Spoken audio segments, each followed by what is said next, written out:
Hello, respective viewers. I'm George from Ireland, so welcome back to my channel once more. So in this, I'm talking about the Ukraine war and how, in some ways, China has particularly gained from it. Russia's gained a small amount of territory at a terrible cost. The United States has unofficially estimated the Russian casualties at 200,000, meaning about 50,000 killed, about 150,000 wounded, a few thousand captured, and mostly wounded already. Now, that might be a major exaggeration, and the Americans haven't officially released that. Might be intended to demoralize the Russians. Obviously, cost them hundreds of billions of dollars. It's cost Ukraine hundreds of billions of dollars. It's cost them at least 100,000 military casualties, tens of thousands of civilian casualties, and so on. So Russia has lost friends over this. It only's got about 5 countries voting its way on Ukraine in the United Nations. Nicaragua, Eritrea, North Korea, Belarus, Syria. That's it. Most of the others are abstaining. The countries which are fairly cordial with Russia. So, despite Putin saying that China and Russia will act friendlily towards each other, China's abstained on these UN votes. But I'll tell you how Russia's become even more dependent on China, because, of course, this year it struggled, and 2022 struggled to achieve foreign trade transactions. Almost every bank's been cut off from SWIFT. So how can they do cross-border trade, especially if it's meant to be through euros or the US dollar? So getting imports and exports has become a real headache. Sometimes they're trying to use the ruble. That seldom works. Sometimes simply exchanging goods, paying in literal cash. And none of these solutions is really very effectual. Using cryptocurrencies, but increasingly renminbi, that's the Chinese currency. Yuan, it's officially called, sometimes kwai. Renminbi is in the people's currency.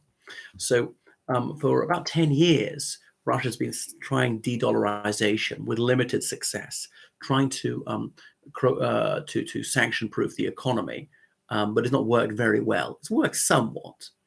But this means that they're at risk of China deciding to really exploit their advantage.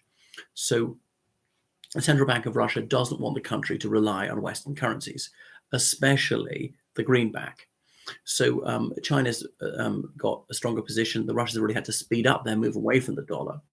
So the proportion of foreign currency in the Russian banking system in the third quarter of 2022 was only 15%, the lowest ever level.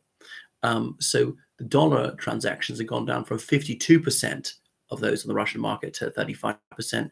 Euros fallen from 34% to 19%. So the ruble has increased. The ruble's gone from 12% of transactions to 32%. The yuan from 0.4% to 14%, an astonishing increase, over about a 35-fold increase. The renminbi, that's the yuan, its share in stock market trading has gone from 3% to 33%. So in the 30th of January this year, the Russian finance ministry said they're going to sell off 54 billion rubles worth because they got over 3 trillion rubles in reserves of renminbi assets. That's 40% of all the distributable liquid assets in the national wealth sum.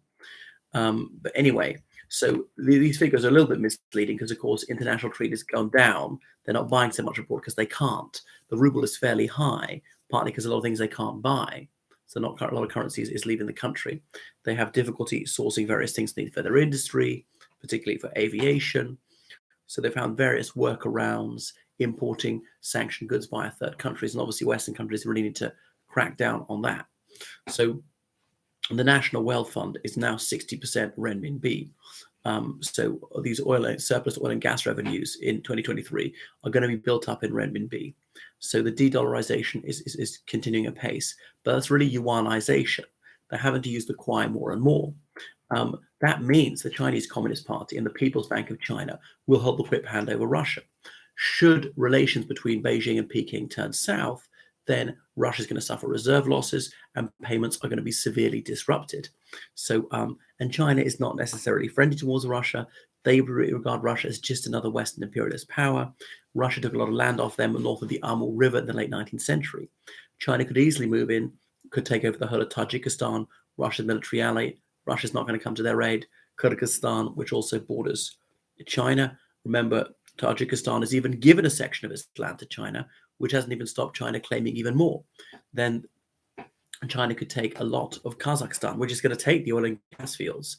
Kazakhstan is a major trade partner. I'm sure Russia would do nothing to lift a finger.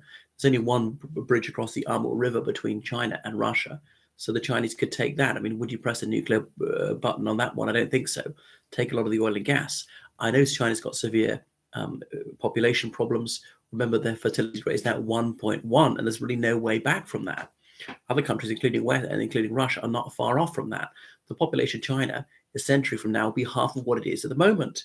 China's got 17% of the world's population. A century from now, imagine it's more like 9%, because, okay, the population of the world will probably increase a little bit for a century before starting to dip. So there's no economic model that will sustain that. They're going to have to get a lot of guest workers. There's so much pollution. Their economy is slowing down. It's still growing. So they've got various headaches. But with regards to Russia, this is the one bright spot on the Chinese horizon. So the yuan isn't a fully fledged reserve currency because there are limits on capital transactions in China. It has only 3% of currency reserves worldwide, whereas the dollar's got 60%, the euro's got 20%, even the pound sterling's got more than the renminbi, and a lot of that 3% is in Russia. So Russia needs the renminbi far more and more, and that will help the renminbi turn into a reserve currency. So in 2022, Russia became the fourth largest offshore trading center for the renminbi. Anyway, so some Russian politicians are saying the US dollar is going to disappear as a world currency, where they're deluding themselves. So the Chinese government needs the US currency to support the renminbi's stability abroad, particularly in Hong Kong. Anyway, the renminbi, it's a good reserve currency. That doesn't mean the US dollar is weaker than before. They can actually help each other. So it is a delusion to think that the renminbi is ever going to push the US dollar out. As the US economy is growing steadily, I won't say fast, and the Chinese economy is slowing down, will this trend continue? It might be the stage that eventually the US is growing faster than China. Bear in mind that the US got has got a much bigger economy and is got a growing population through immigration. So China will not be able to help the Russians reduce the dollar's importance. So there's a cooperation on cryptocurrencies, and that's probably going to continue apace between China and Russia. So they're going to work on a central bank digital currency, a new cryptocurrency. There might be some bilateral agreements about this. So the Russians are trying to use some of China's digital transaction systems, Alipay, WeChat Pay platforms, and so on. And it's tens of trillions of dollars are being used this way now. Anyway, so Russia buys a lot of Chinese goods, and China as well has long been Russia's biggest trading partner, and this is getting an even bigger share of the Russian market. There are 14 major car brands in the Russian auto market, 11 of which are Chinese manufactured. There was something like 40% of Russian imports in 2020. They're now well over 50%. So Russia is becoming a sort of gigantic North Korea, as Fiona Hill said, that the economically wrecked, although that's several years away, but armed to the teeth. This is a very dangerous situation. And that then Russia will have nothing to sell but its weapons, including its nukes. Bear in mind, 30 years' time, we're not going to use oil and gas at all. And even in 10 years' time, we'll use them significantly less than we do at the moment. And that's maybe the really worrying moment. Anyway, so please follow me on Patreon, donate on PayPal. Thank you for the donation today. I shan't say who you are. Right, goodbye, everyone.